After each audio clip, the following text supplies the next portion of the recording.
আসসালামু আলাইকুম, good morning everyone. এবার কিন্তু ২০ কোটি বছর পর নয়, এবার দুদিন পরই আপনাদের মাঝে আরেকটি নতুন ব্লগ নিয়ে হাজির হলাম। কি আমি আপনাদেরকে একটু মেঘের রাজ্যে ঘোরাবো আমার সাথে। তো তার জন্য আপনাদের হচ্ছে আমার ফুল ভিডিওটা ওয়াচ করতে হবে, স্কিপ করে গেলে কিন্তু কিছু বুঝতে পারবেন না। ও হ্যাঁ, by the way, hello everyone, it's me Sumaiya Hossain from Malaysia, welcome back to my another blog. So আমি হচ্ছে গিয়েছিলাম গেন্টিং হাইল্যান্ডে। তো ভাবলাম আপনাদের সাথেও কিছু শেয়ার করা যাক। বয়স দিতে গিয়ে হচ্ছে আমি নিজে হারিয়ে যাচ্ছি এখন। জায়গাটা এত সুন্দর, ওই যে প্রথমে আপনাদের বললাম আমার সাথে আপনাদের একটু মেঘের রাজ্যে ঘোরাতে নিয়ে যাবো। আকাশটা দেখলেই মনে হয় যে একদম হারিয়ে যাওয়ার মতো, মানে নিজেকে হারিয়ে ফেলার মতোই এমন একটা জায়গা। তো রাস্তা দিয়ে যেতে যেতে ভাবলাম যে আসলেই আল্লাহ তাআলার, মহান রাব্বুল আলামিনের সৃষ্টির কোনো তুলনা হয় না। উনি এত সুন্দর করে সবকিছু সৃষ্টি করেছেন, আমরা যতই প্রশংসা করব কম হবে। তো জায়গাটা দেখতে দেখতে ফাইনালি আমরা হচ্ছে পৌঁছে গেলাম গেন্টিং এ। তো ওইখানে যাওয়ার পর ফার্স্টেই তো আপনারা দেখতেই পাচ্ছেন গেট, ঢোকার রাস্তা। তা আমরা হচ্ছে আবার একটু ঘুরে অন্য চারিপাশটা দেখছিলাম, যেখানে অন্যান্য যে শপিং মল গুলো আছে, কি কি পাওয়া যায় বা কি আছে। আমার আগে অনেক যারা মালয়েশিয়াতে আছেন তারা অলরেডি গিয়েছেন, তারা জানেন এই জায়গাটার বিষয়ে। তো আমি সবকিছু ঘোরাঘুরি করে দেখছিলাম, তারপরে হচ্ছে ভিতরে গেলাম। ভিতরে যাওয়ার পর দেখতে পেলাম যে বাচ্চাদের খেলনার অনেক কিছু আছে। বাচ্চাদের বললে ভুল হবে, আমার মতো বড় ধরনের বাচ্চা যারা আছেন তাদের জন্য এগুলা। রাইড ছিল অনেক রকমের। টিকিট, এক একটা রাইড অনুযায়ী এক একটা টিকিটের দাম। আমি যেটাতে উঠেছিলাম ওটা হচ্ছে 16 রিঙ্গিত নিয়েছিল। তারপর রাইড চড়া শেষ, নিচে নামলাম। নামার পর সবকিছু দেখছিলাম। খাবারের অনেক আইটেমই ছিল, বাট সবকিছু তো আর সব জায়গায় সবার জন্য উপযুক্ত নয় খাওয়ার আর কি। বিশেষ করে দেশে যারা চীনা আছে তাদের জন্য একদম পারফেক্ট এই খাবারগুলো। যারা মুসলিম ঘুরতে যায় তারা ওইখানকার খাবার সব খেতে পারবে কিনা তা আমি জানি না, যদি কারণ যেহেতু আমি নিজে সবকিছু ট্রাই করিনি।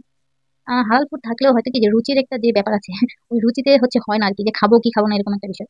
আর হ্যাঁ, যেটা মেন ইম্পর্টেন্ট, ক্যাশ মানে একদমই নেই বললেই চলে। দুই এক জায়গাতে শুধু ক্যাশে কেনাকাটা করা যায়, সব জায়গায় কার্ড।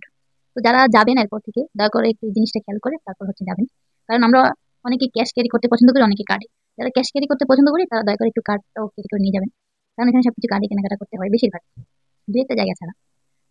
কেন্টিং এর মেন যে জিনিসটা হচ্ছে সবাই যায় মেঘের রাজ্যে হারিয়ে যেতে, ওইটা মূলত হচ্ছে আপনি দেখতেই পাচ্ছেন কোথায় উঠতে হবে, এটা হচ্ছে কেবল কার। আপনি ওইটাতে উঠতে হবে মাস্ট বি, কারণ আপনার যাওয়ার উদ্দেশ্যটা এখানে এটাই। কারণ ওইটাতে না উঠলে আপনি মেঘের রাজ্যে হাতে পারবেন না, আপনি কুয়াশা দেখতে পাবেন না, কুয়াশা অনুভূতি করতে পারবেন না, কিছু না। আপনি উপর থেকে নিচের দৃশ্যগুলো কিছু দেখতে পাবেন না। তো আপনাকে কেবল কার উঠতেই হবে। কেবল কার উঠতে হলে আপনাকে টিকিট কেটে অবশ্যই উঠতে হবে, আর সেই টিকিটটা আপনাকে কার্ডে পে করতে হবে। তো আমরা টিকিট কেটে ফাইনালি উঠে গেলাম। আস্তে আস্তে মেঘের রাজ্যে হারিয়ে যাচ্ছি।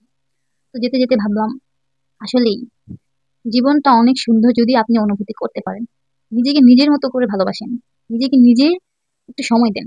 অনেকে দেখা যাবে অনেক টাকা আছে কিন্তু সময়ের অভাবে আপনারা এই জিনিসগুলো মিস করে যাচ্ছেন না।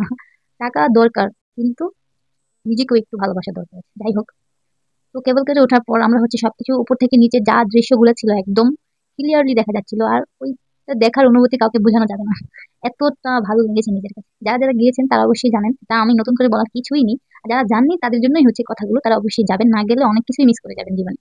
আমরা হচ্ছে দেখছিলাম উপর থেকে সবকিছুই। তো হয় কি যে এখানেও একটা, যে আমরা বাস ট্রেনে উঠি স্টেশনের পর স্টেশন থামায় ওঠায় লোক এরকম। তো কেবল কারের সিস্টেমটা ঠিক এরকমই ছিল, স্টেশন বাই স্টেশন হচ্ছে আপনার থামা ছিল। তো অনেকে নামছিল, অনেকে উঠছিল।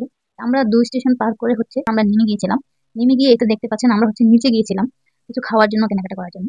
তো ওইখানে নেমে আমার ফার্স্টেই হচ্ছে আমি চকলেটের রাজ্যে চলে গেছিলাম। মোট কথা এটা আমি রাজ্যেই বললাম। তো ওখানে দেখা যা মানে তখন আমি দেখলাম যে আসলে অনেক আইটেমের চকলেট ছিল, খেজুর থেকে শুরু করে সব আইটেমের।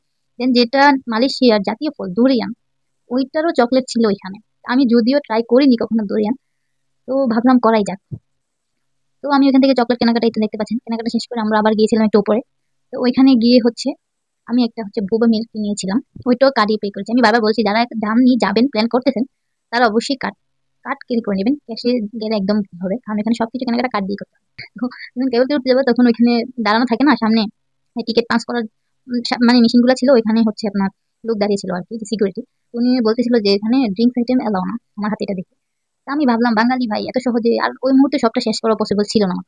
তো আমি কি করলাম, আমার যে হাতে যেহেতু চকলেটের ব্যাগ ছিল আমি ওইটার ভিতরে আমার ড্রিঙ্কসটা ঢুকিয়ে বাস চলে আসলাম, বললাম হ্যাঁ ঠিক আছে খাবো। তারপর তো আমার কাণ্ডটা আপনারা দেখতেই পাচ্ছেন, কেবল করে ঢুকে আমি হচ্ছে খাওয়া শুরু করছিলাম আমাদের আটকাই। যাই হোক, যদিও এটা আইন ভঙ্গ আমি করেছি, আপনারা কিন্তু কেউ এটা করতে যাবেন না। নিয়ম তো নিয়ম, সবার জন্য এক। আর ওই পার্কের ভিতরে ঢুকিনি কারণ আমাদের অনেক সময় কম ছিল, এই কারণে আমাদের আবার বেক করতে হবে। আমরা বলছিলাম ঠিক আছে পরবর্তীতে আবার আসলে তখন এখানে যাবো। এই তো ছিল আজকের ভিডিও, দেখা হবে পরবর্তী ভিডিওতে। সবাই ভালো থাকবেন, সুস্থ থাকবেন। কথায় কোনো ভুল ত্রুটি থাকলে ক্ষমার দৃষ্টিতে দেখবেন। সবাই বেশি বেশি করে লাইক কমেন্ট শেয়ার করবেন। আল্লাহ হাফেজ।